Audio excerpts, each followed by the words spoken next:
ఎడారిలో సెలయేర్లు ఏప్రిల్ 8.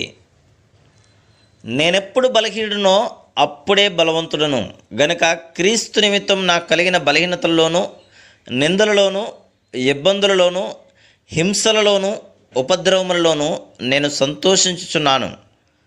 2 కొరింథీ 12:10. ఈ వచనాన్ని ఉన్నదున్నట్టుగా తీసుకుంటే వచ్చే అర్థం ఒళ్ళు గగురుబాటు కలిగించేంత స్పష్టంగా ఉంటుంది. దీని వెనుక ఉన్న భావన శక్తి ఓ పట్టాన గ్రహింపులోకి రాదు.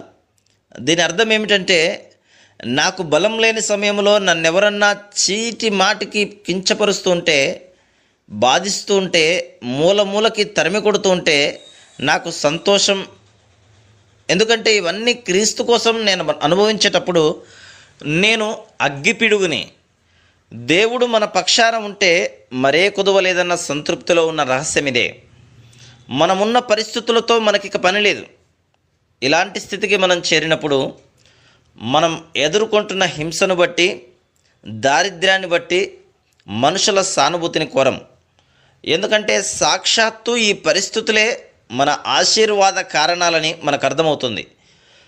ఈ పరిస్థితుల్లో మనం దేవుని వైపుకి తిరిగి ఇవి మనకి సంభవించినాయి గనుక ఆయన మనకి ప్రతిగా చేయవలసిన దానిని పొందే హక్కు కోసం ఎదురు చూస్తాం.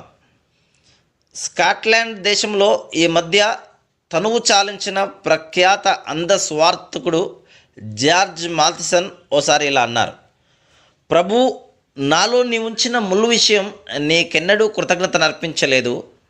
నాకిచ్చిన గులాబీల కోసం చాలాసార్లు నిన్ను స్తుతించాను, కానీ ముళ్ళు కోసం ఒక్కసారి కూడా స్తుతించలేదు.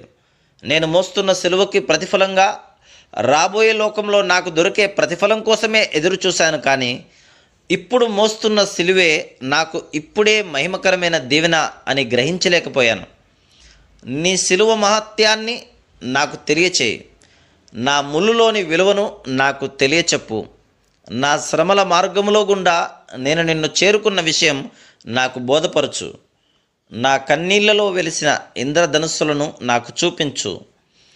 ముళ్ళ కంచెల చిటారు కొమ్మల్లో చుక్క తలుక్కుమన్నది. చూసే కన్ను నీకుంటే